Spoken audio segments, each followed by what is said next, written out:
This is a safety warning to Texas residents. Texas Blue Line Gang members, the people that pretend to be your protectors, are about to go on a crime spree, inflicting literal violence on peaceful people for victimless crimes.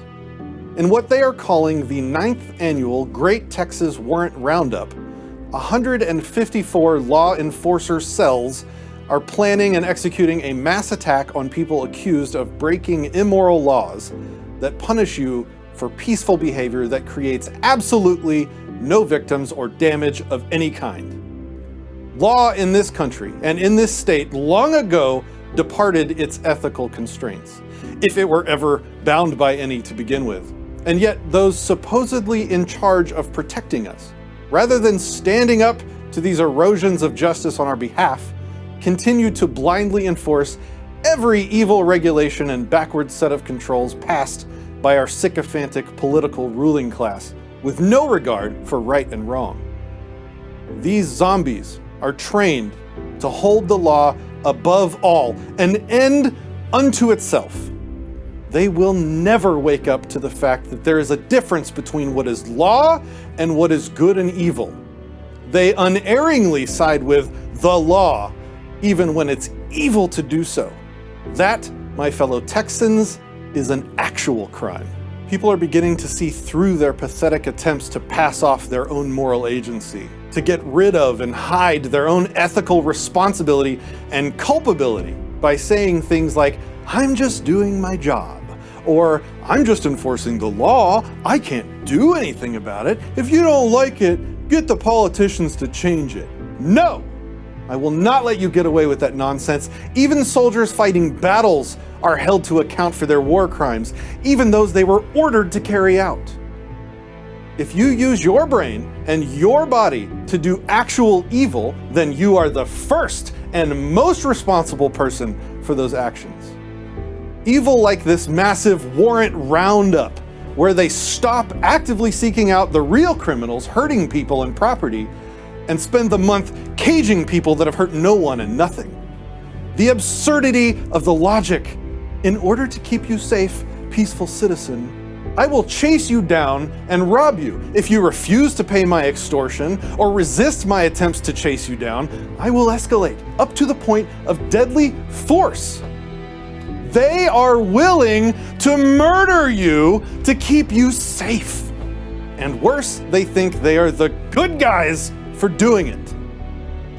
Well, they're not the good guys anymore. They've taught us that lesson very well over these past couple years, 10 years, 20 years. How far back do we have to go to find those good guys? Enough of this, enough of them. Hold these people accountable, and the politicians too, for commanding this gang into their evil deeds. Victimless crimes are not crimes.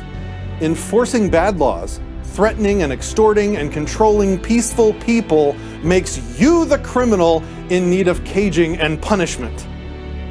But that's the system we've been born into. We didn't choose this insanity. I certainly don't consent to it, and I don't think most of you do either. So what can we do besides beg the politicians to call off their hounds? There's power in social solutions. There are ways in which you can resist these violent thugs right now, no pleading necessary. Talk about this stuff with your friends and family. The difference between law and ethics, and what it means to be the guy bringing force to bear for evil laws.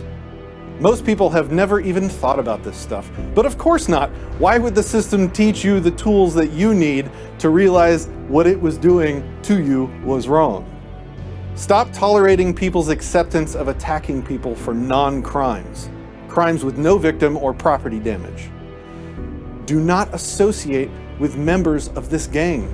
Shame those who do for enabling these people to feel like they get to be members of your community, while at the same time attacking the peaceful people in it. Do not do business with them or allow them onto your private property. Don't buy from them, don't sell to them, and try not to do business with people who do. Do not talk to them when you can help it. Do not pay them the respect of listening to them shaking their hand or calling them sir or officer. They don't deserve these things anymore. Respect must be reserved for good and peaceful people.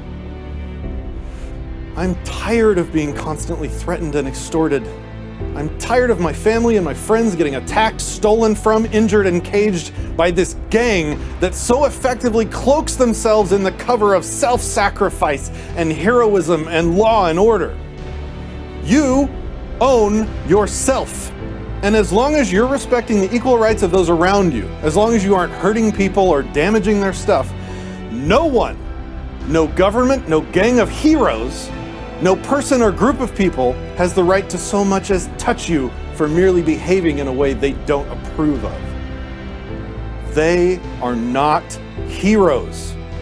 You are not protected by them. You are controlled, and they are the whips in your master's hands.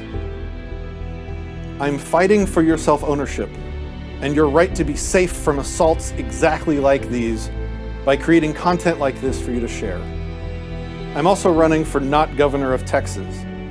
If you'd like to find out more about how you can lead yourself, check out notgovernor.com and the other links in the description. But the most important thing you can do is know that as long as you are peaceful, the only rightful master of you is yourself.